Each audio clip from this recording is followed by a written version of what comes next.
you big feeling? dog? How you? Man, first and foremost, congratulations. This is dope. I ain't never been in the newsroom or the studio. Hey, yeah, Black Media Matter Studios. Hey, I didn't arrive.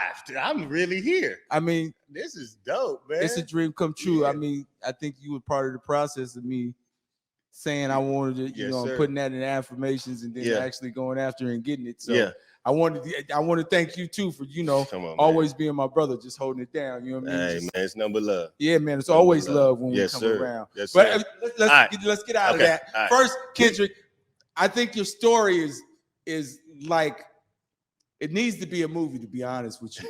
Just how you fought adversity to still be able to be a successful young Black man. Yes. And let's tell about, you know, how your journey came from where you are now to where it was before. Yeah. So I'll just give you the elevator pitch of the story, right? Yeah, elevator pitch. Yeah. Go. But we going to the 300th floor, so I got time. You got time to do it. No, man. I'm originally born and raised in Natchez, Mississippi. Natchez, Mississippi, man. It's a population of about 20,000 people. We were the first capital of Mississippi because we sit on the Mississippi River. So there's a lot of historical content down there that a lot of people don't get to know about. But I'll just mention this. If you never heard of the Devil's Punch Bowl, look that up. It's about Natchez, Mississippi. It's a remarkable story. We got famous writer Richard Wright came out of Natchez, Mississippi. I mean, it's just a lot of his history down there. And but there's also a lot of pain that come with that history. Okay. And that's where my story begins. I grew up in a single parent household. My mom, she was doing the best that she could trying to raise me, but my mom, she suffered from substance abuse issues, right? So my grandmother came in and she took that reign. And like you said, Big Mama really held it down. Big Mama raised held me down. and my brother and my sister. But at the time, I just felt like I wasn't getting enough attention at home because my grandmother, she worked long hours at night in the nightclubs, right?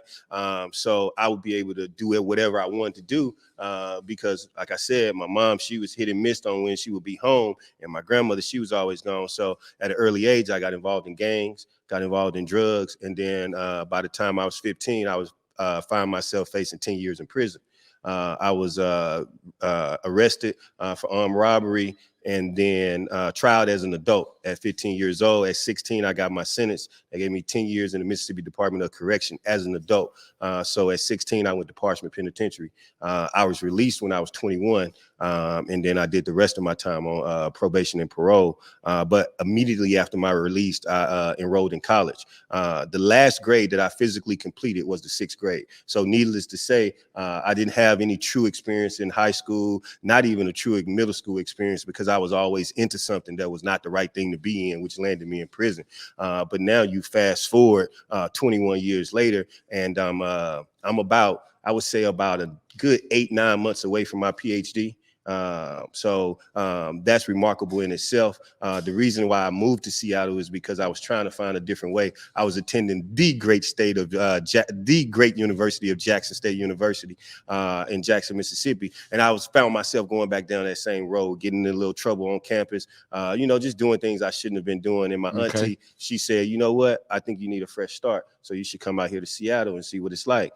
And the only thing I knew about Seattle was Sean Kemp and Gary Payton, because I used to like basketball, and that's the only thing we knew about Seattle in the South. We didn't even know Black folk lived in Seattle down south. You got to know about some real teriyaki then when you got up there. Oh man, the teriyaki, real marks on the point. chicken. That's what you Come found. That on, out. man, Okay. It's amazing food. Yes. But I came out here, man, was attending Seattle University, graduated in 2008. And then ever since then, man, I just had a love for this community work, this passion work. And that's what I represent, Jim, Glover, Empowering Mentoring. And man, I got that bug bit. I got bit by that community bug when I was interning for Councilmember Larry Gossett.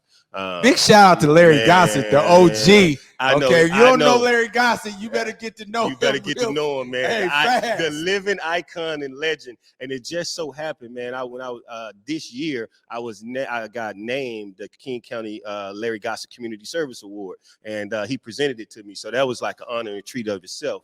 But yeah, I got bit by that community bug, man. We're working with him, seeing how powerful and influential he was, and he didn't take his power for granted. He used it for good. It was like he was like Superman. You know what I'm saying? He was always looking to help somebody, and I idolized that because I never had nobody breathe life into me, especially a black man, and that's what he did for me. He just just breathed life into me, man. And ever since then, I just took it and ran with it. All the game he taught me, I just soaked it up like a sponge, and now I use it not only to benefit me, but benefit others. And then I pass it down to other people who are looking to start, business and companies and things like that. I took what they call a hobby, as in mentoring, and I made it a profession, right? You know, a lot of people who do mentoring work, they just do it at 1 hour a week and on the side. No, what I have is a full-blown company that has 16 employees who are all full-time, and they get paid doing this work, and they get paid very, very good for doing this work.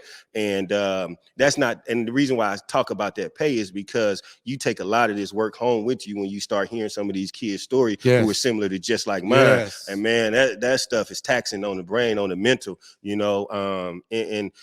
A lot of the work is not always heart tugging, but a lot of the work is fun too. So you mentioned about the DC trip. We had an opportunity to work with some of our partners out in DC at this organization called Close Up, and so it's like a kind of like an exchange program, right? We sent 10 youth and 3 adults out to DC to learn about the civic engagement process. So they're on day 2 now, and they'll be out there for 5 more days. So it's a 7-day adventure, all paid for. We did some fundraising, and then we had a lot of grants to help us out to get those young people over there and our chaperones over there. So shout out to the youth and the team members of GM that's in DC right now. I don't know if y'all watching, but when y'all see it, just know I shouted y'all out. And my baby girl Kalia is there. She is so excited. She's sending me pictures every day. She like, Dad, look, I'm in front of the MLK statue. I was like, that's dope. You know what I'm saying? Because she always getting to see history. She getting to see it, man. I told her, I said, this is where the laws are made that we have to abide by in the United States of America. You're standing on historical land right now out there. And she was amazing. She went to the National Mall. She got to stand in the same spot that MLK gave his famous I Have a Dream speech. I mean, just for those young people out there, including my daughter, to have an opportunity to see that and not just read about it in the history books and not just see it on TV, but to actually be there. Breathe that air.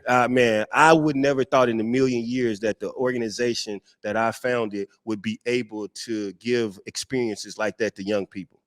I think first, like that whole story, that elevator pitch, great elevator pitch. You've done that before. That's one. 2, and in that, I think Larry Gossett kind of hit a switch because you knew the struggles you had from that adolescent time until you graduated from college. That somebody might have needed some of the game that you have. And it does get taxing because these kids' stories can be compelling at times. Yes. How do you stay grounded and fun through it all? Like, because Kendrick, I gotta say, we don't have a whole lot of dull moments. We have disagreements. We might even have a heated debate. But it's still like we still gonna be happy at the end of the day, type of thing. Man, back in Mississippi, I'm finna give something away that I shouldn't give away because then you're gonna probably try to use it on me. See, here we go. See, but this is about the dull moment, though. This is why I never have a dull moment. Back in Mississippi, growing up, I used to smile a lot. I'm talking about every time people saw me, I was always smiling. So they nicknamed me Smiley. So every time I wake up, every morning I wake up, I look myself in the mirror and I smile at myself. And I tell myself that you're going to have the day that you're destined to have. And it's never a dull moment. I never look at things from a half glass empty standpoint. I always look at it like there's possibility and hope in everything that we do. And if God grant me the opportunity to be here on this day, I'm going to make the best day of it every time. Man, that's just it. That's man, how I live life. That's pretty Yeah. dope to live life like that. Yeah. You know, Yes, sir. actually first, you know, some people don't like looking in the mirror. They just hurry up and wash their face, brush their teeth while they talking on the phone or trying Yeah. to do something else. Yeah. They ain't really looking at themselves in the mirror and smiling. Yeah. And that's one big thing that most people do need to do. Yeah. Because you know, this is the mental health era. Come on, Everybody man. is Come on man. their mental health You better check it. kick, right? You better check Everybody needs to check it, right? Yeah. But I think most of the time you need to look yourself in the mirror and honestly talk, you know, have that honest conversation with yourself before you endeavor with everybody in there, others. Yeah. Because until you know the problem, you don't know how to fix it. Exactly. Yes. Yeah. But on a lighter note, okay.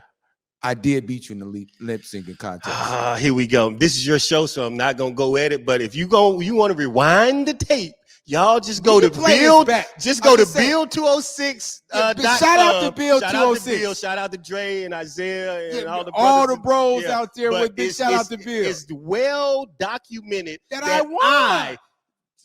Come on. Okay, so right here, right now on Truth and the Proof. Yeah, Truth with Proof. We on the Truth with Proof show. I am challenging you to a rematch. Is that a challenge? That's a challenge. Okay, we're going to have to do this. Yeah. We're going to have to do a little fundraiser. I want all your followers to check it out. And they can vote. No, you ain't fit to do none of that right now. Listen, he going to challenge. Yeah.